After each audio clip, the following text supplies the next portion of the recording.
Today on AlphaMail Mondays, we're going to talk about UFC, Cardi B, Stop Asian Hate and Offenses, and our top 5 favorite wrestlers.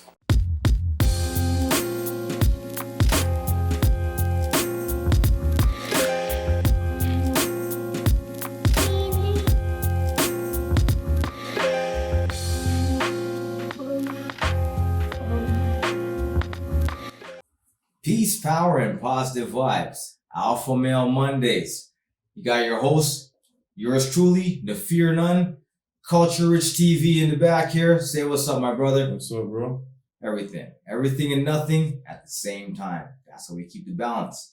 Now today, getting right into it, we're going to talk about UFC, Brunson versus Holland. Now the card was a decent card.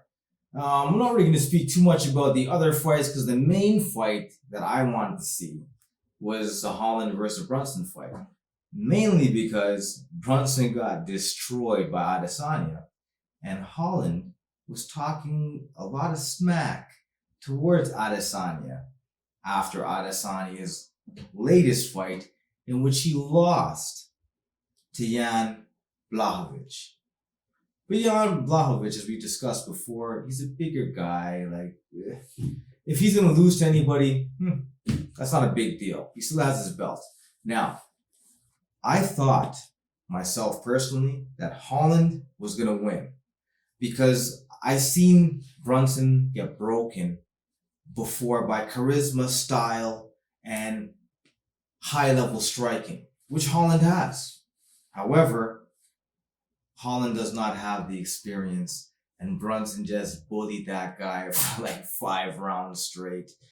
Wasn't much anything spectacular. Kind of a lackluster fight. The girls' fights in that UFC event to me was kind of more exciting, to be honest with you. But Holland, you have no business talking about Adesanya, and Brunson, you already know you're the gatekeeper. So, and that's that. For that, in other competitive news, we had an epic competition, an epic standoff, legends in the ring. Raekwon and Ghostface Killer in a versus battle. Now, I heard about it. I missed it. I can't. You missed that, bro? I can't believe I missed it. Bro, you can catch it on YouTube still. Yeah, I'm gonna watch it. Don't be a square, bro. Anybody who doesn't see that, they're missing. They're really missing. Wow, was that good? Hands down, best versus battle ever. Wow. Hands down, best versus battle ever.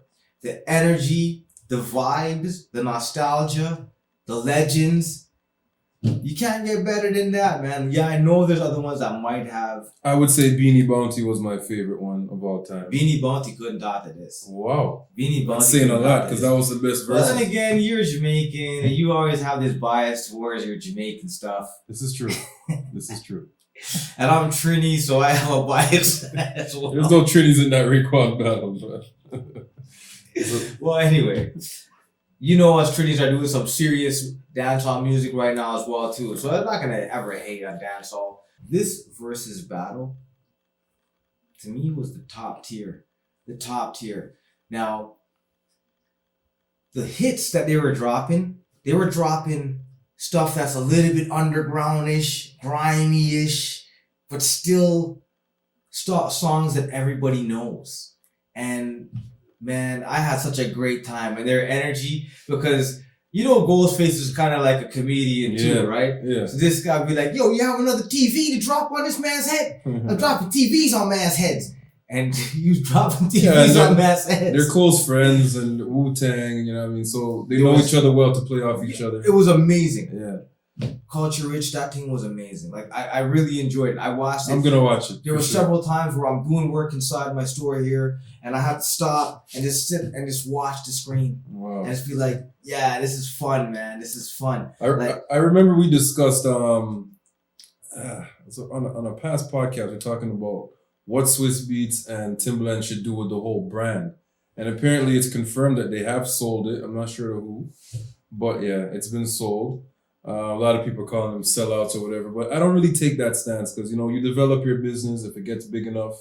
You know what I mean? Part of the game, right? Yeah, it's part of the game. Part of the game. Right, but it's kind of sad to see it out of their control because they had more hands-on with it. There was points when the battles weren't going too good and the connections, the Teddy Riley's type stuff, and they got hands-on. They started sending out equipment. They made sure that the brand got built up and everything was maintained. So, but they've had some classics. It's been a part of the call it COVID culture. Real? They didn't see it. They sold it. Yeah, it's gone. That's confirmed. Yeah, it's confirmed. Yeah. So the versus battle. Who won? Raekwon won. Oh yeah. Raekwon won. Now I thought that Ghostface was gonna win that.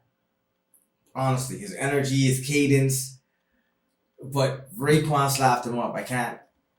He was dropping TVs on Raekwon's head, yes, but Raekwon had the tank, and it was just busting shots. I think that Ghostface has the best Wu-Tang song of all time for me. What's that? Soul Controller? Mm-hmm. You think that's the best? That's my favorite Wu-Tang song of all time. Soul Controller. I can't think of a song that I like more than that. There's a lot of Wu-Tang has a lot of songs. There's probably like 100 Wu-Tang songs that I could think of off the top of my head that I like. But I mean, Soul Controller, when I hear that, it's just like, so, however, Raekwon, near the end of the battle, since you didn't see it, I won't talk too much about it, but you're going to see it anyway. I'm going to watch it anyway, yeah. At the end of the battle, they have some guest appearances too. I won't spoil that, right? But at the end of the battle, the Abbot comes in. You know who the Abbot is. And so the Abbot comes in and is like, 3 more songs left. By this time, Ghostface, I think, had already played 2, like, what we would call girl tracks, love song tracks. And honestly, man, like, I don't know.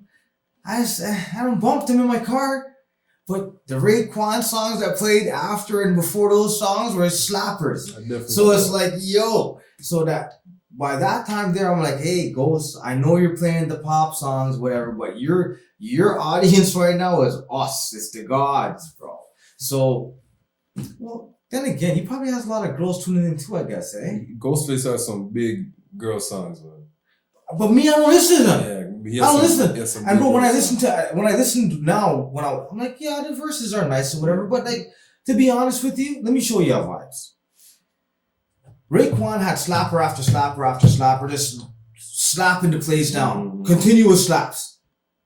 And so that's why I think that he won.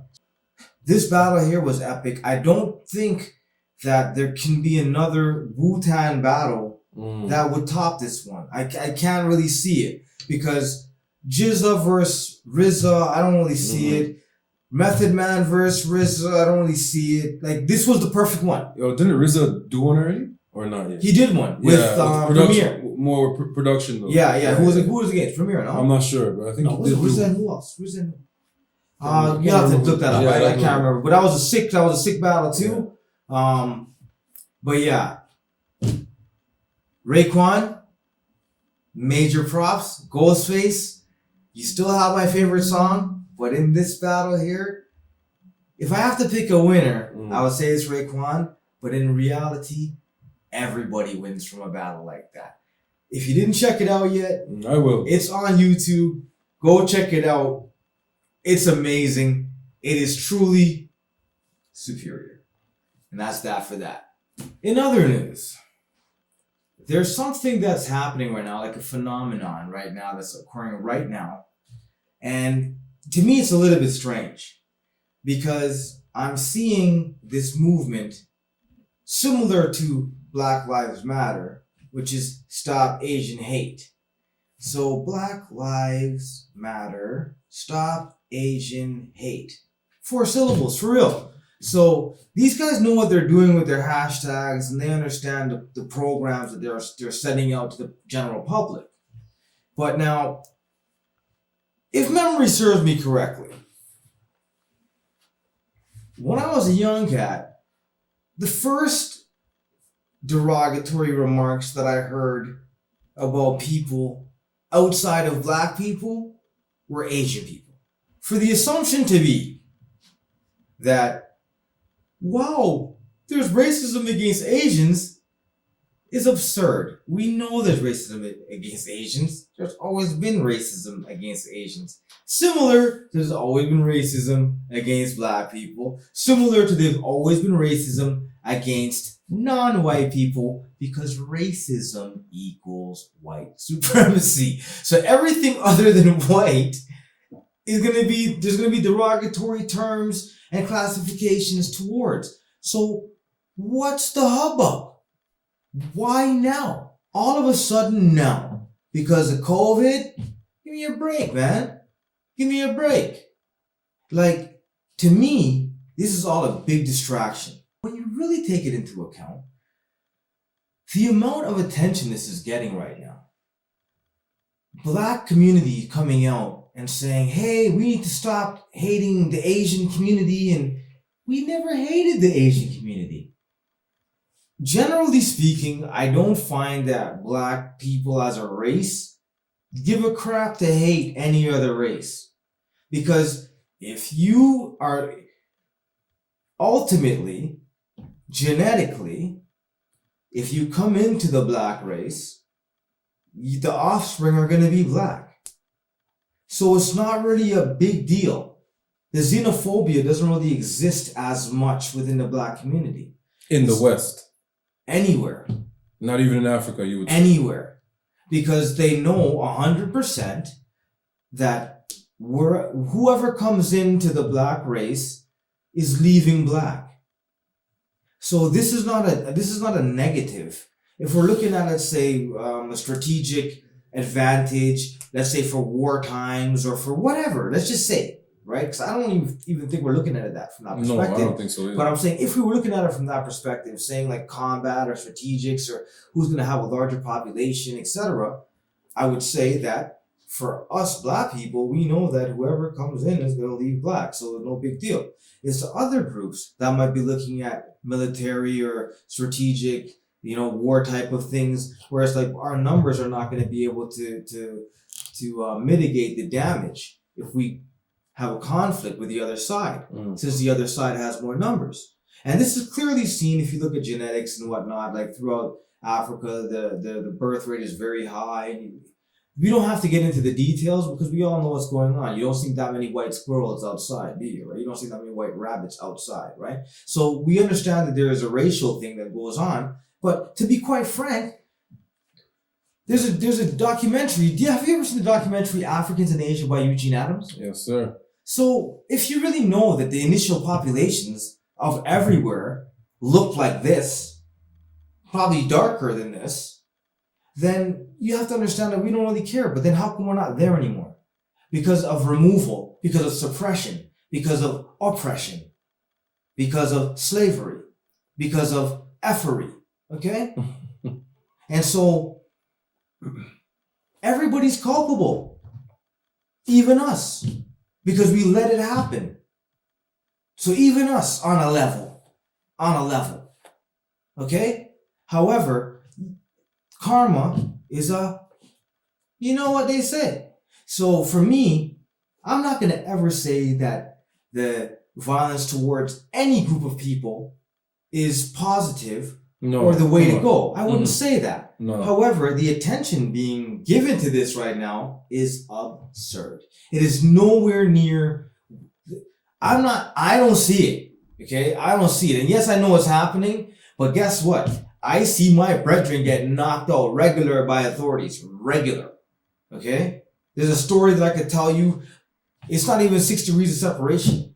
Probably 2 degrees of separation. You could probably say the same thing, Culture Rich. Most of us can, but it's one of those things where it's who feels it knows it, and a white person is not going to be able to tell you about black, people suffering, and we're not going to be able to tell an Asian. But the part of it that I found infuriating was that unfortunately there was a bunch of, I think mostly women, that lost their life to what they call a mass shooter. I call terrorists.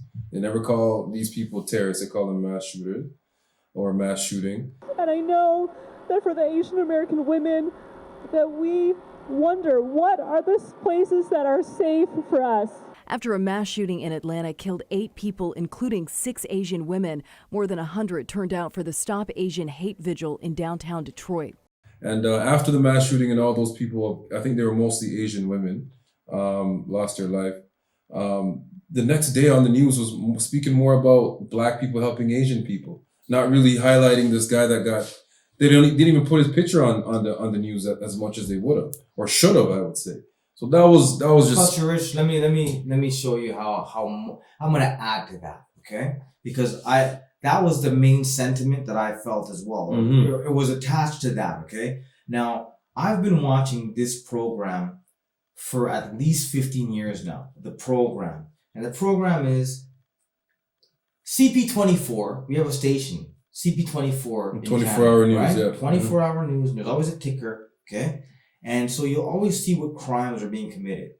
And I would always know if the crime was committed by a Caucasian when they didn't show the picture. I would always know Mhm. that, it must be a Caucasian that committed the crime, but they're not showing the picture or releasing the names. They're very, very quick to throw up a black person's face, throw up a South Asian person's face, but they protect their own, okay? But they run the media, right? Mhm. Now, this is what made me say this is a joke thing. When you have, and when I say a joke thing, there's something called either Project Mockingbird or Operation Mockingbird. I honestly called it that many years ago, not knowing it was even a thing. But then when I did a little bit of research, it actually is a thing, okay? So they'll periodically mock you on television.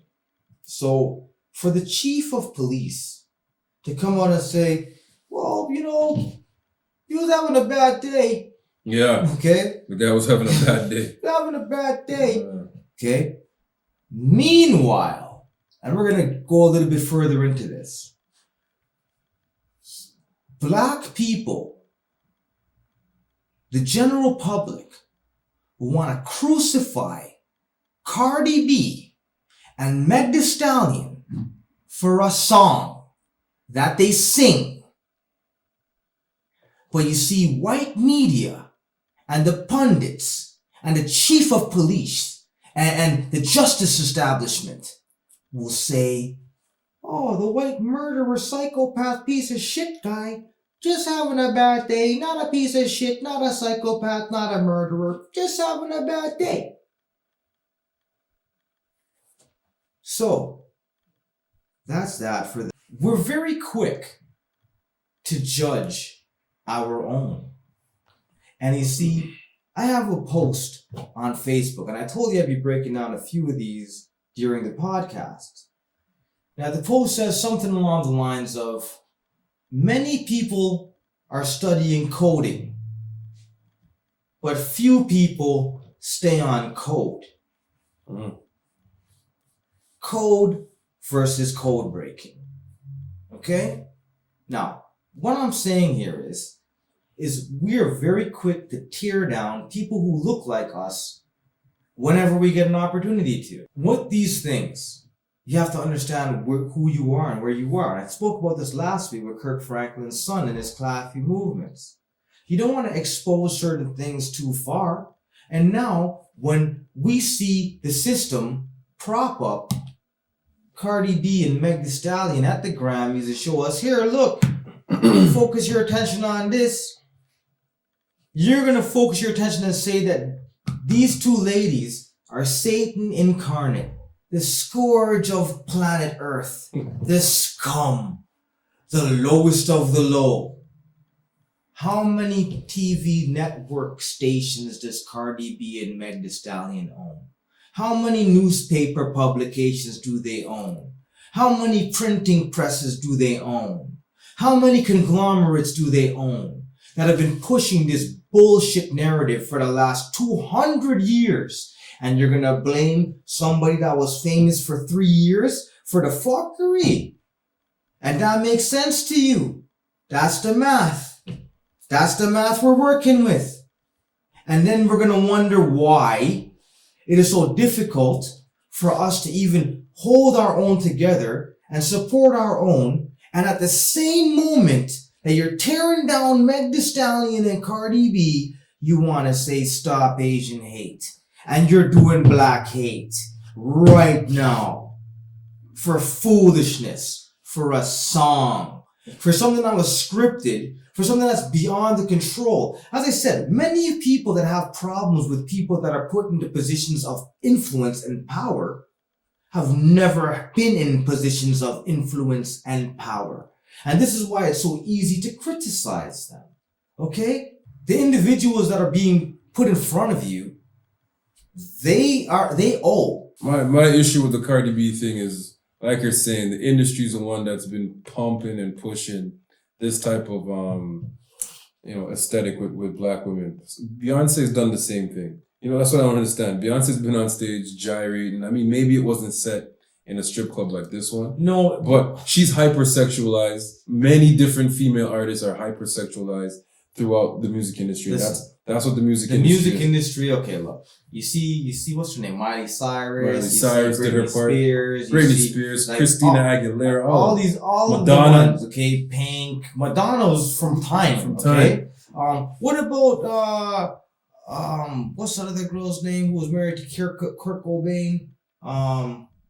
Anyway, there's Courtney Love. There's a lot of slackness, okay? But let me tell you this. You see how we're so quick to talk about Beyonce, Meg Thee Stallion, and other black people that are doing entertainment?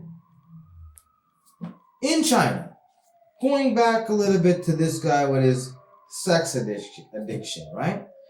The most decadent and deviant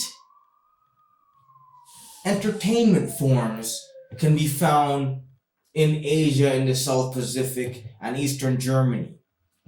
Do you see everybody coming out from those regions saying, hey, look at you. Look how you have 12-year-olds sucking and doing that. Look at you. You don't have nobody saying that from their communities. But you'll have people from our community talking crap about a 14-year-old who sags his pants. And this is what I call sloppy chess. It is sloppy chess. You can't be showing your weakness all the time. If they feel that you are comfortable saying these things, then they're going to find justification to say the same things that you say. And this is why you see all these others saying the N-word now, okay? And now you can't even do nothing about it. And then your image, our image, is the lowest on planet Earth. But when you go and look, you'll see it correlates. You don't see any others quick to talk crap about their culture. But you see us quick to talk crap about our culture. So this space here, generally speaking, as in all of my platforms as well, is what I call a no diss a black zone. I don't even care if it's a black tablecloth, you're not dissing it. There's no dissing nothing black around here. So that's that for that.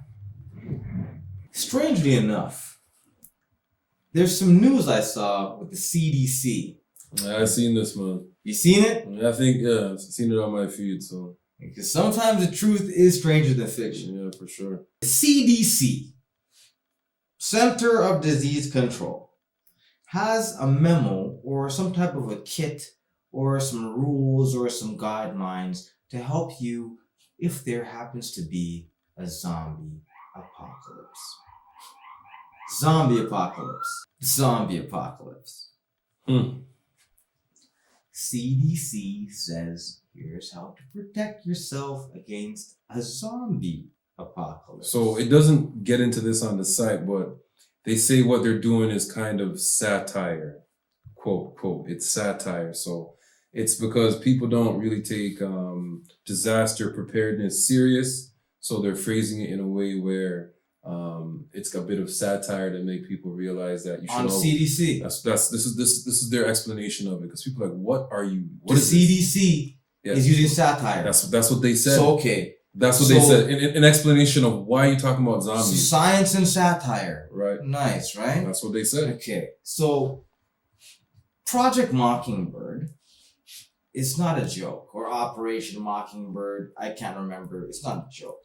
And if you haven't noticed, guys and gals, the zombie apocalypse started shortly after 2001, 9/11. After dumbasses thought that terrorists really threw two planes into buildings and toppled them down. And then now there is some type of a axis of evil, etc., etc. And now you're gonna blindly follow what the TV tells you. So do the hokey pokey and turn yourself around. Simon says toilet paper. Okay? All right? So this is what's going on. So if you would like, here's my advice for you guys, okay, and gals. If you want some tools to help you survive the zombie apocalypse, you just need one. Your noodle, your brain. Just use your brain. Haven't you noticed that the zombie apocalypse are always hunting for brains? They always want to eat your brains because they have no brains. They're talking about the dumbass. They're talking about the sheeple. They're talking about the cattle. It's a mock. All right, but what about this? What if they're talking about vaccinated people? Bro. What if they're talking about the people that do get vaccinated or don't get vaccinated? I saw Godzilla on TV. I saw Megatron, and I saw Unicron. I saw Papa Smurf, and I saw all these things on TV too. Okay? Now, I'm telling you, the vaccination wasn't here in 2001, 9/11. And I'm telling you guys, that's when the zombie apocalypse started. Like the real zombie apocalypse, if you look back, you probably line up The Walking Dead around that time. And you want a zombie movies that came out around that time, 28 days later and blah, blah, blah. That was a straight mock. They're saying, you look how stupid you guys are. And look, you guys are going to hunt for brains because you're dumbasses and you don't have no brains. That's the zombie apocalypse, guys. So if you want to avoid a zombie apocalypse, just read some books, man. Use your brain. 2 + 2 is 4. Do some rudimentary math and science and English. We We kind of got into that earlier in terms of the influence of obviously the influence of TV. In terms of a man shot up a bunch of people, and the media was talking about something that was completely unrelated to it, right? And that narrative was pushed for the next 2-3 days. So you can see where, obviously you're not blind, you can see where you can trust the media and how the media manipulates your mind, right? You might not be blind. I might not be blind. The guys that tune into this station are probably not blind as well. But I guarantee you that 9 out of 10 of their friends are talking this shit. And it's like, they want to find some outlet where it's like, bro.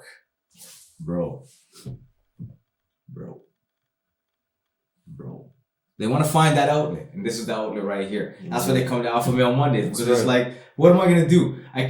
To explain this further, like, how am I going to explain that water's wet? Yeah, let's get into that now. Like, we're dealing with COVID right now. Yeah. Right? And I mean, there's a lot of educated people. There's a lot of, I don't even know what education. Educated or informed? Right, that's the question, man. Educated, informed. There's a difference. There is a big difference. So what would you say the difference is between education or one that's educated or one that's informed? Information doesn't always have to be fact. That's one correct. thing. Information is not always fact. That's right. You could be informed on shit that's completely, not factual. Right. Right. So if you're educated, you value fact. You value science and you value, things like that. Yes, I agree totally. And I would add that education comes from the root educare. And educare means to draw from the well. And that the well is what's within.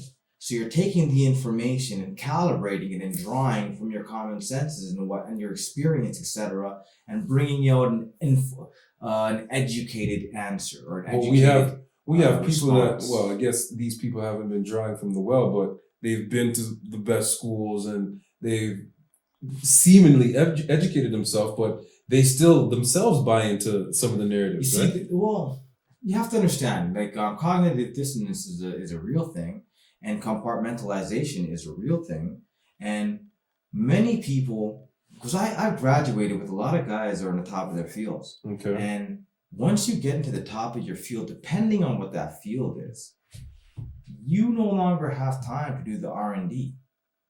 You pay people to do the R&D, or your facility or the structure that you're a part of is paying for the R&D. The R&D, the research and development, the actual scientific analysis, the experimentation, etc., those things are not being conducted by you. And you're only getting the results that are published. And those published results are generally sponsored. And the sponsors have a tie-in with the pharmaceuticals. And or whatever, right? whatever company. Whatever the vested interest is. So a lot of these individuals that are part of these establishments, they never really looked at all of the information.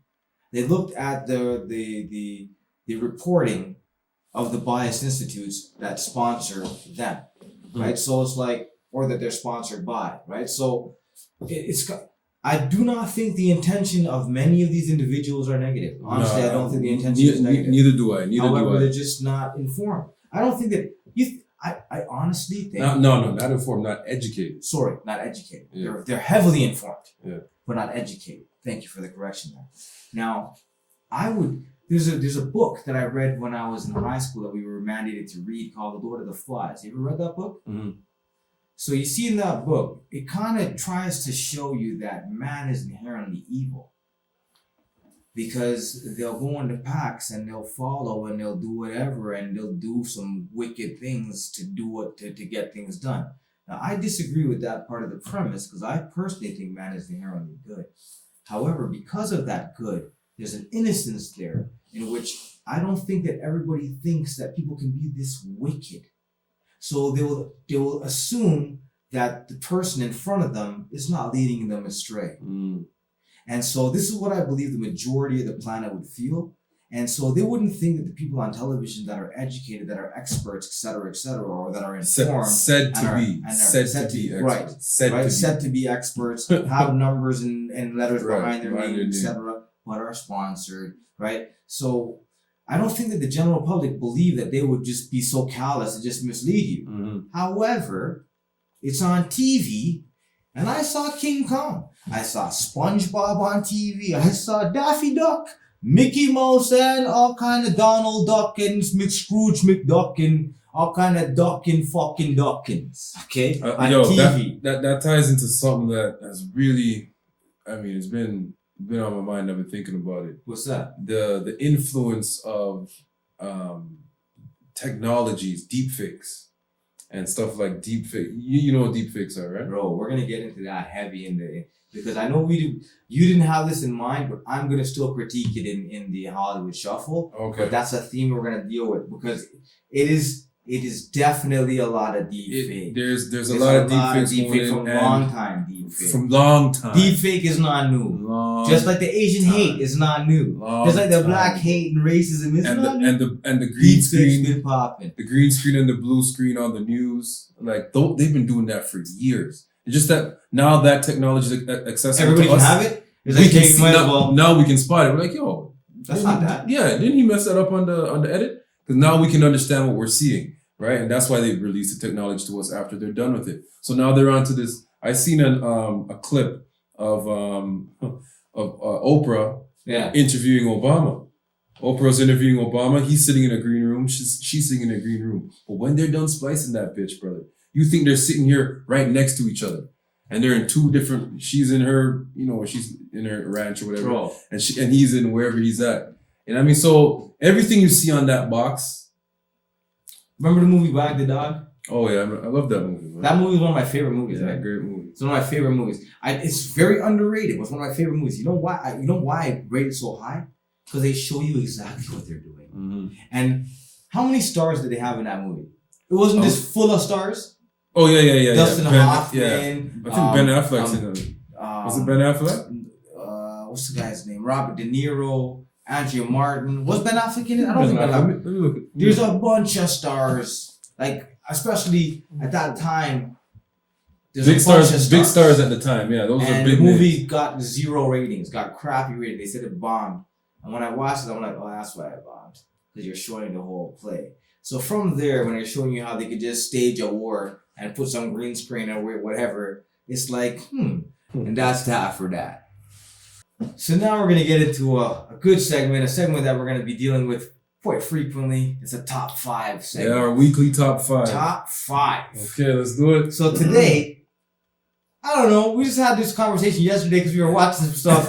I came in to the store and I'm watching stuff. And he's like, what are you doing, bro? And I'm like, nostalgia, man. I came in. Look. And then you started watching, and you were like, this is kind of hype still. Yeah. You remembered it, and now as adults, it's Yeah. like, this stuff was kind of cool, man. Like, and I understand now my dad and my uncles and stuff would be like in it and made me be in it heavy. Yeah.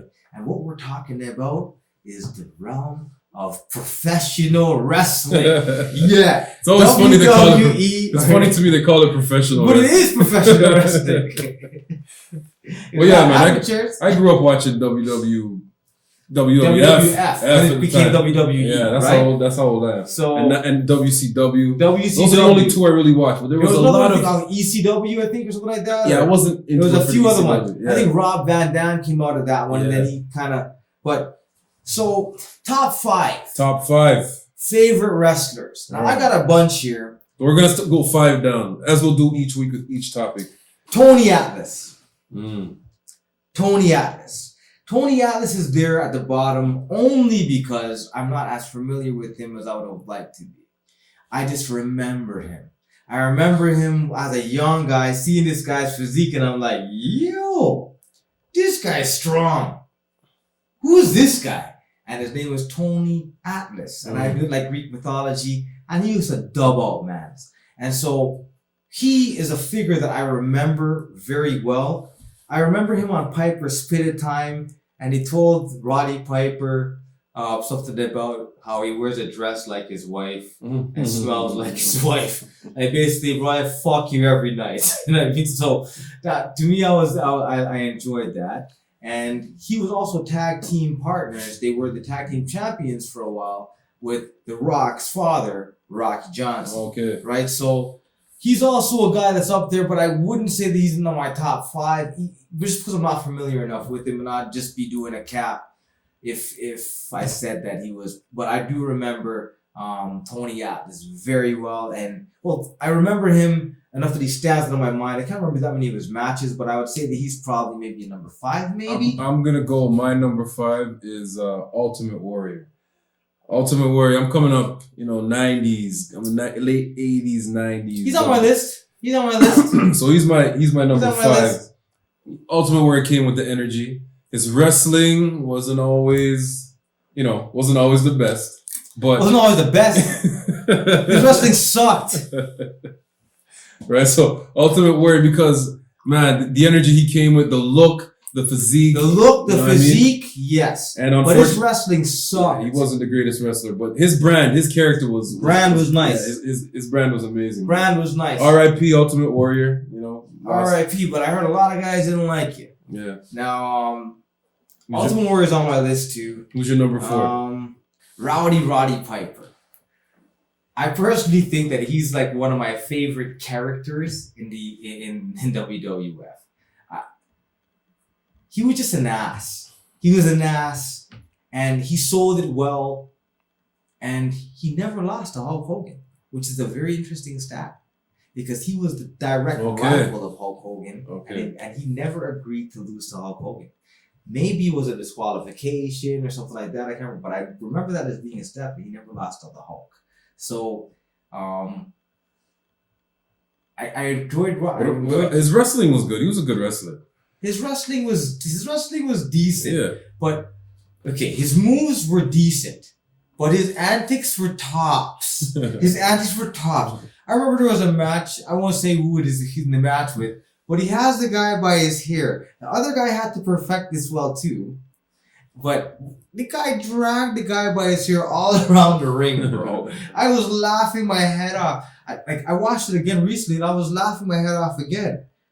Roddy Piper he was cool, man. It was funny to see him get people riled up, and then he would slap them with some kind of foreign object. I like to see Roddy Piper. So I'd say he's my number 4 wrestler. Your number 4, go ahead.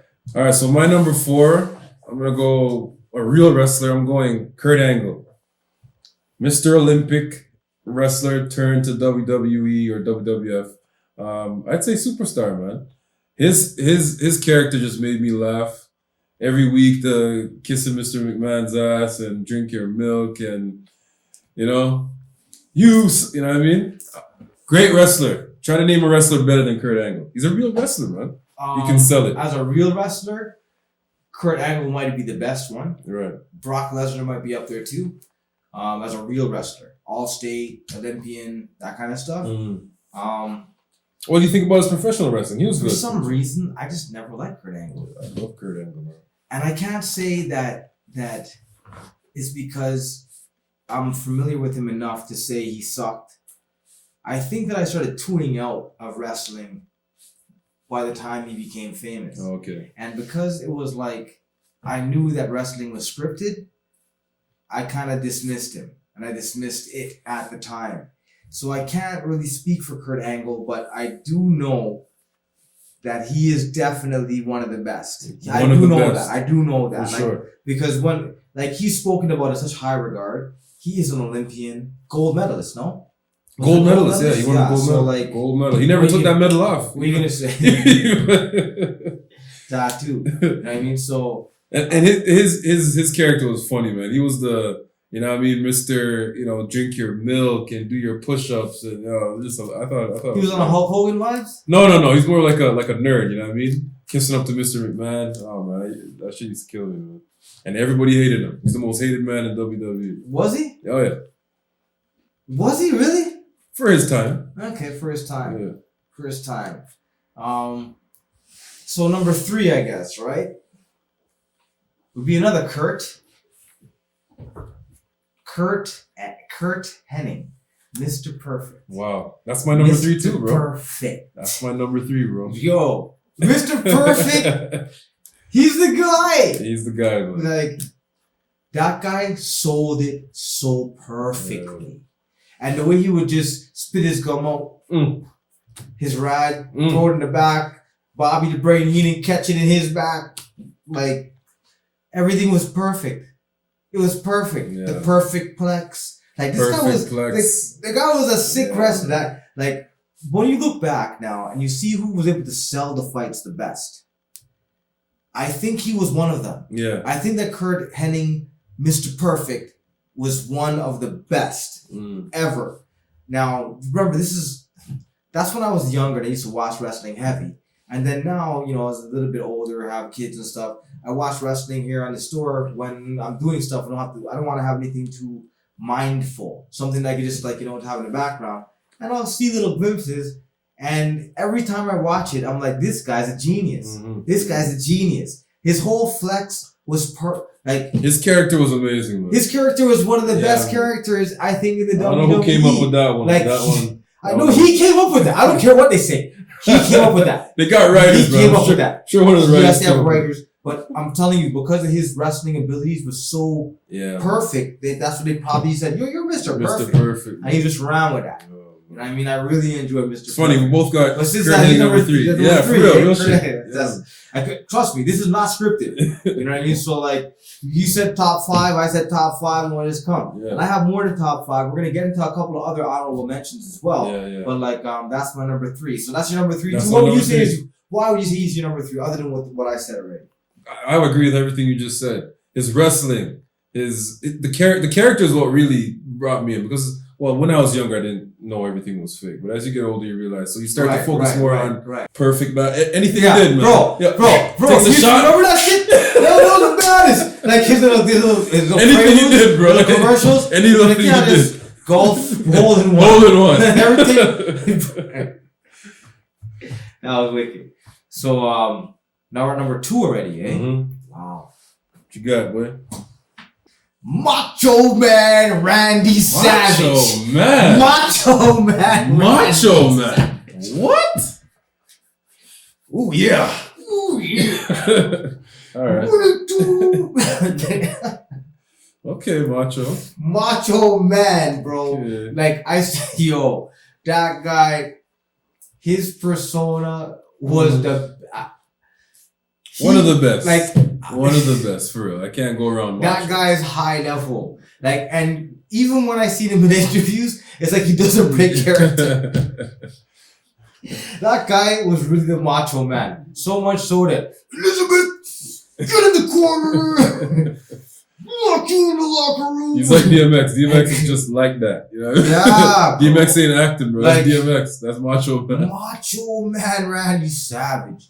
That guy, I thought that just I think his persona I enjoyed more than his wrestling. Yeah. But this guy flew off the top rope and then licked you with the elbow, with the right? elbow. Yeah. And so, like, when you really think about that, now as we're getting older, right? When you're younger, 13, 14, you think you can jump off the turnbuckle and land you were on the jumping off canvas. There's no turnbuckle. problem. Yeah. But yeah, hit 25, 35.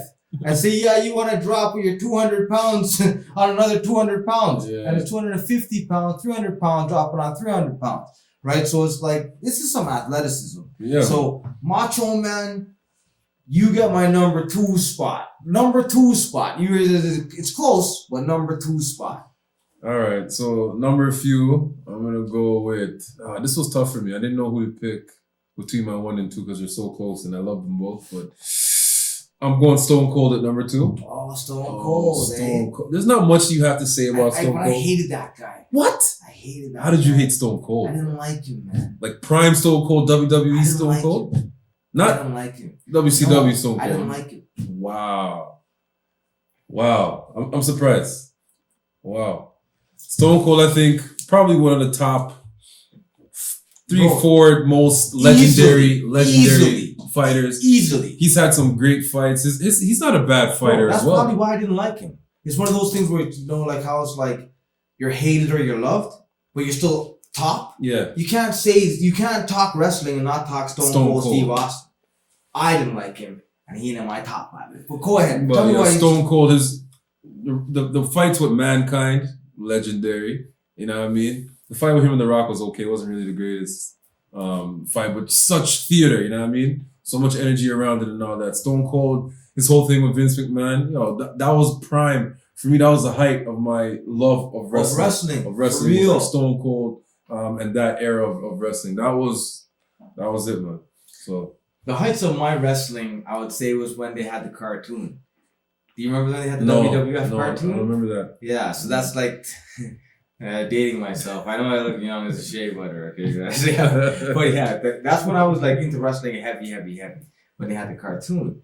And Hulk Hogan was like, I think he was the star. And who was the chief villain? I know Iron Sheik was in it. I feel like I can't remember the name. But anyway, top wrestler. Our top 5, top number 1 uno wrestler of all time. Okay. Bret the Hitman Hart. Good old Canadian. Bret the Hitman Hart. Okay. Nobody could talk to that guy. When it comes to wrestling, when it comes to the wrestling thing, that guy sold everything. Yeah. And guess where the top wrestlers trained? At his dad's house. I know that they all trained in the Hart Dungeon. Mm-hmm. And Bret the Hitman Hart, he's the baddest. In my opinion, that guy's the baddest. He's the baddest wrestler that ever came across. Like there's guys that had similar energy to him, like the Crippler.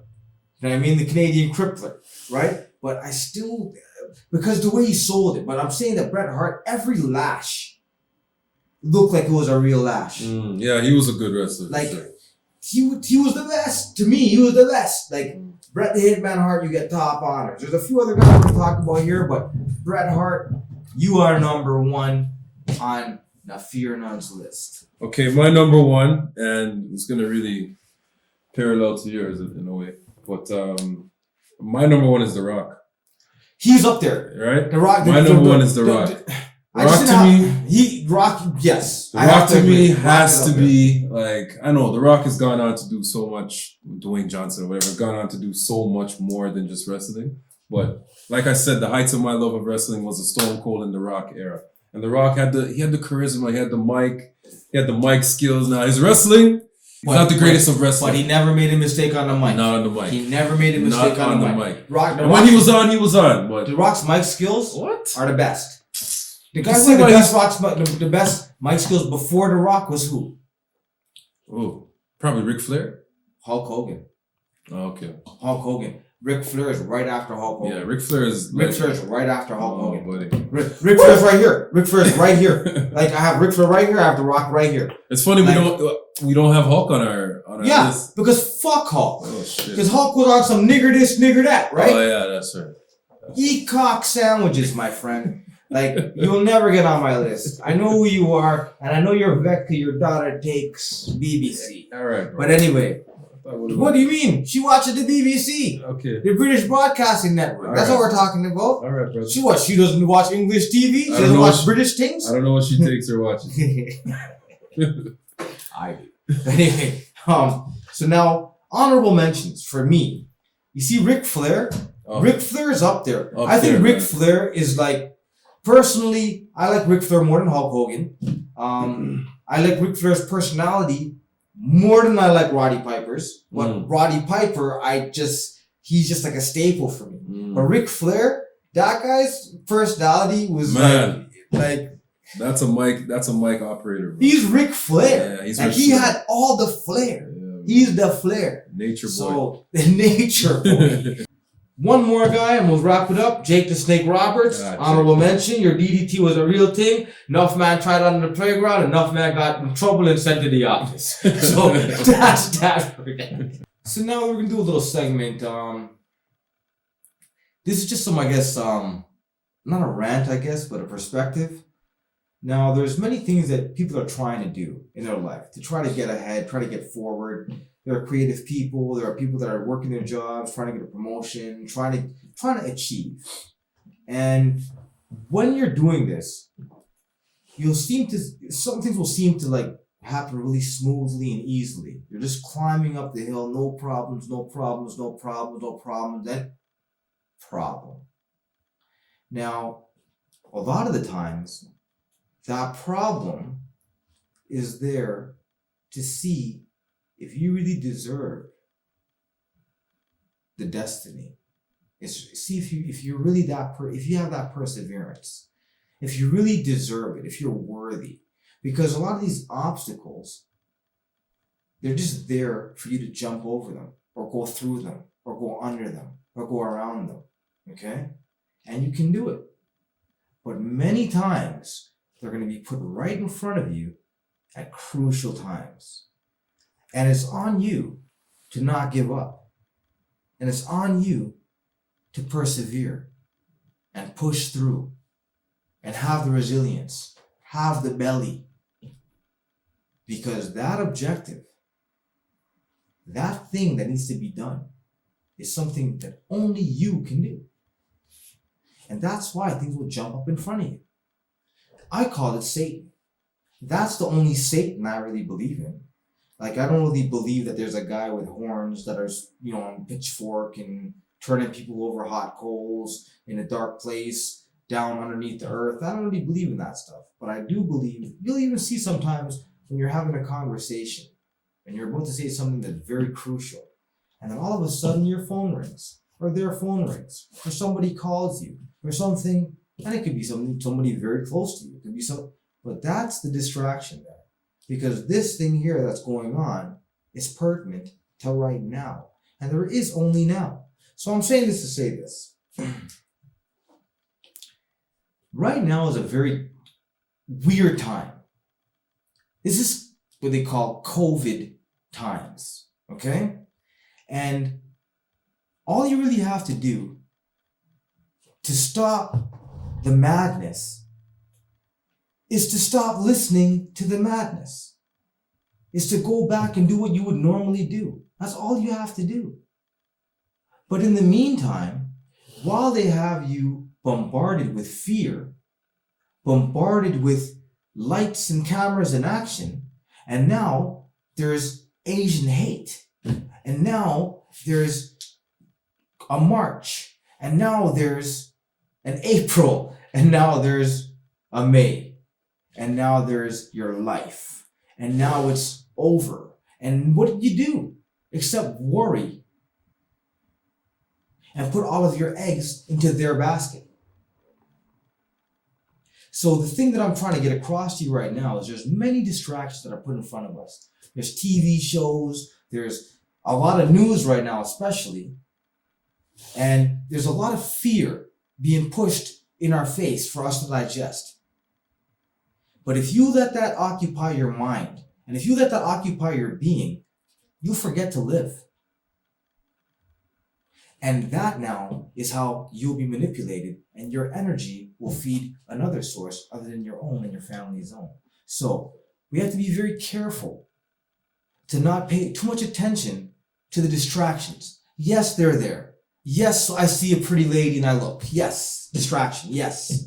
Yes, I see a shiny, glittery car and I look. Yes. But you have to center back and realize that you have your destiny and your goals to accomplish, and you have people depending on you and you depend on you. So don't let yourself get distracted by too many of these alternate things that are happening. Like, for example, this flu, or the Asian hate, or man versus woman, or light versus dark, or Jamaican versus Trinidadian, or Guyanese versus Jamaican, or Portuguese versus Italian, or German versus Jew, or it's always going to be two poles. And they use these two poles to keep you fragmented and on one side so that they can use your emotions to get your energy and tap into you and have you do their bidding. So this is why I'm saying this to you right now, because there's a lot of programming going on. There's lots of programming going on right now. And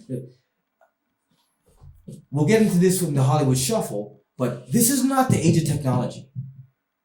People think this is the age of technology. This actually is the age of manipulation. It's the age of manipulation. So be careful out there. Make sure that you have your center, have your vertebrae intact, and go true. You know what's best for you. Don't let these jerks tell you different. All right? So that's that for that. So now the Hollywood Shuffle. We're going to talk about a movie, and we're going to talk about a TV show series that we're going to highlight a couple of themes that I think are very important. So what do you want to talk about first? Culture, Rich? Talk about the movie. Let's hear the movie. The movie? Justice League, right? Justice League. Mm-hmm. The Adam, was it Snyder? Not Snyder. Or is it Zack Snyder? Zack, I believe. Zack Snyder. Yeah. Sorry, Zack.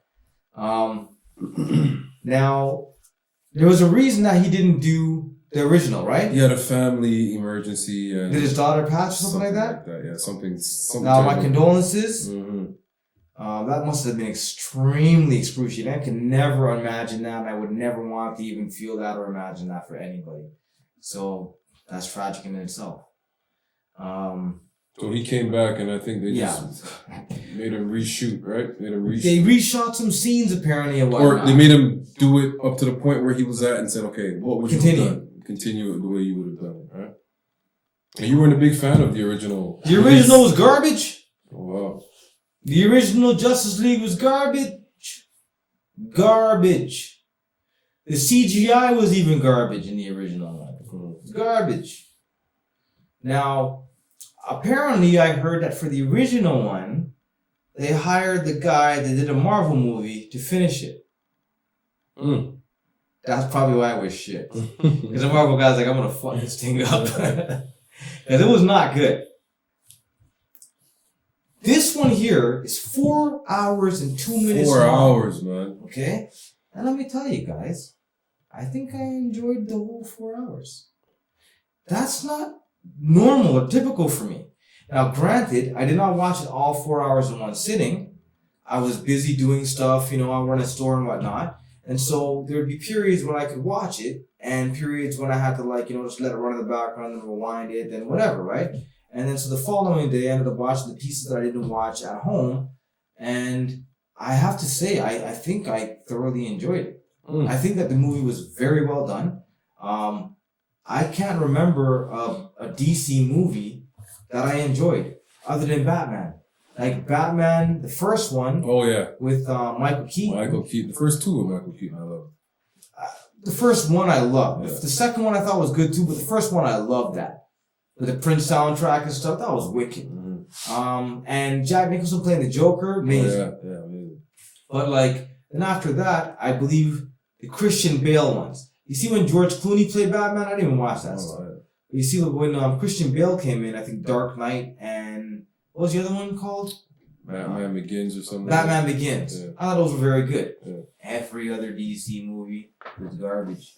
Well, I think this movie, I'm not going to give you the number. It was well done. The duration, I could have done without that, man. But Okay, the duration. It helped me when I was doing my edits, so it's fine. Like, I was there running, I watched it with my son. I know, Batman, Superman, like, DC, Superman's my guy. Marvel, Spider-Man's my guy. So there's not going to be any Superman movie I don't watch, right? Yeah, but I don't think any of the Superman movies were really that good. Yeah, but I got to watch them. I'm gonna watch them too.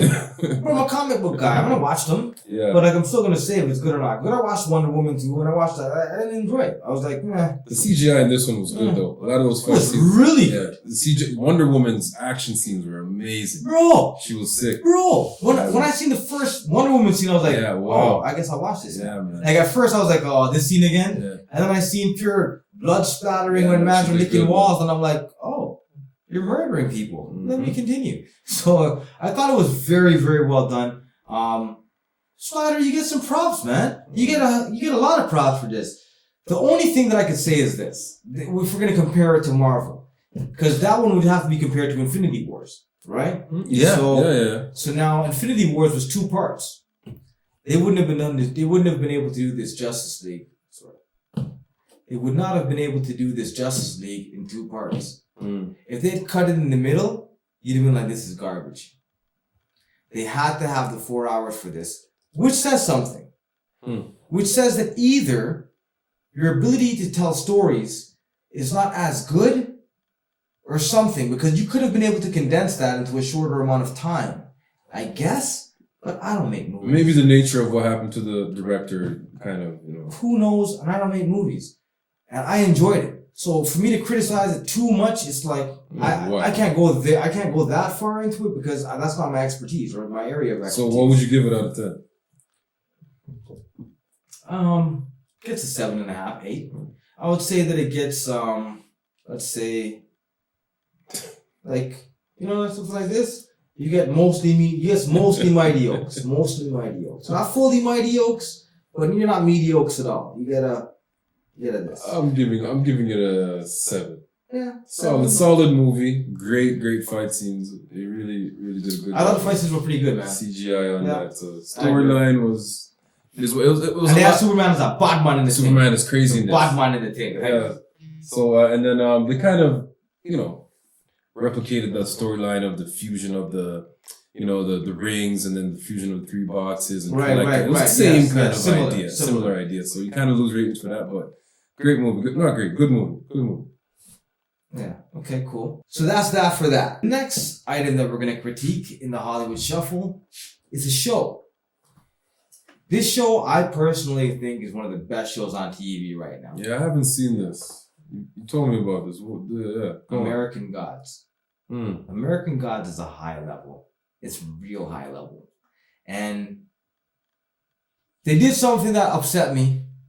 They got rid of Anansi because there's a character in there too called black, too proud. There's a character named Nancy in the show? Bro. Wow. And this guy is like, he's a no nonsense. He's like a guy. A black the show. guy. Yeah, of course. So they have Tahuti in the show. Who's writing this, bro? Tahuti's a black guy. I know about Neil Nancy. Gaiman. Tahuti? Tahuti's in. He's a black guy. They have Anubis, another black guy. It's like, bro. I might watch The star of the show is a black guy. Shadow Moon. Right? And he's the son of Odin. A black guy in the Yeah. Odin. But Odin's a white guy. A So Norse god. Odin went to But Africa. he went into a black woman.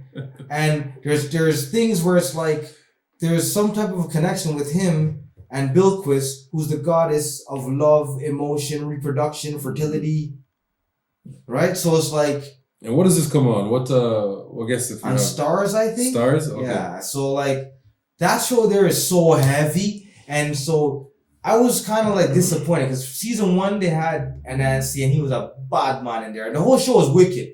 And then season 2, Anansi's still there, but then there was some rumblings about Anansi getting fired because too black, too strong, right? And so, and trust me, if you watch the show, culture rich. When you watch the show, you'd be like, this stuff was on TV? Because the way this guy said stuff, it was like, what? So The fact his name is Anansi, I'm tripping out. bro, right they don't play in this one. They don't play in this one. And I'm not gonna give too much away, but generally it's old gods versus new gods. And the old gods are the gods that our parents and our forefathers dealt with, and the new gods are like TV. Oh, Okay? modern magazine technology and them kind. Ray. Okay? So there's a usurp going on. And the new gods are trying to overtake the old gods, etc., etc. The battles are very, very like metaphysical and metaphorical, but allegorical as well. And there's one part that I just finished watching it today, season 3. And season 3, I was like, I don't know, man, because Anansi's gone. Why did you do that? But then I still watched it, and I'm thoroughly impressed. Right, so that's that for that. So in this segment, we're going to give some props to companies that I feel are superior. Superior style with a smile every time. So the first company that I'm going to give a shout out to is Kevin Samuels. Now I know that some of you ladies are going to be like, what? You like Kevin Samuels? Yes. Kevin Samuels is a much needed voice. And he's really telling ladies how men really feel. The top caliber of men. And he's going to be huge. He's going to be huge. He was on Abba and Preach today, and we picked up Abba and Preach last week. Oh, so he was on their show? He was on their show today. Oh, wow. And I got a little bit of it, but I didn't get to the whole thing yet. Kevin Samuels, I think that his command of the language, his etiquette, his presentation, and his ability to communicate is top tier. He's like a James Bond. No, serious though. This guy's like a James Bond when it comes to this realm. Now, he says he's a martial artist and etc., etc. I'm pretty sure my little bro could take him. But like, that's neither here nor there. Your bro ain't 50. That guy's like 50 years old. Bro, I don't care. My bro's a little monster. That's what I mean. He should be able to take it. My brother's a little monster when it comes to that realm. But anyway, I appreciate almost everything this guy has to say. Wow, that's a big statement coming from him. Like, bro, I've been saying the same things he's been saying for 20 years by myself. And it's like, I was never able to put it in the way that he could put it, with the anecdotes, with the statistics, with the experience. I didn't have it at that time. And it's really a pleasure watching a gentleman like this flourish and get large, he's becoming a powerhouse on the internet. And I think it is much needed, because people will say that he's misogynistic. People will say that he's chauvinistic. Some people will say that he's gay. Some people say he's effeminate. And this guy's saying what all top tier men really feel. And to be quite frank, I would say 90% of men feel exactly what he's saying. But because they don't want to lose access to pum pum, they will just stop talking. Kevin Samuels, regardless of if ladies want to take what he's saying seriously or not, he is actually saying what men feel. So it would be a great tool and a service to women if they just take some time, listen to what he's saying without emotion, okay? And digest some of the facts, because realistically, we want you to win. We want to win. This is a game called chess, and it's all day, and it's player be played. So do you want to win, or do you want to lose? Because there's no stalemate. It's just win or lose in this one here.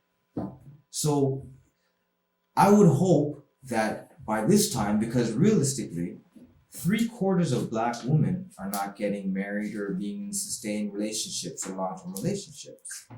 That is not something that's a very shabby statistic.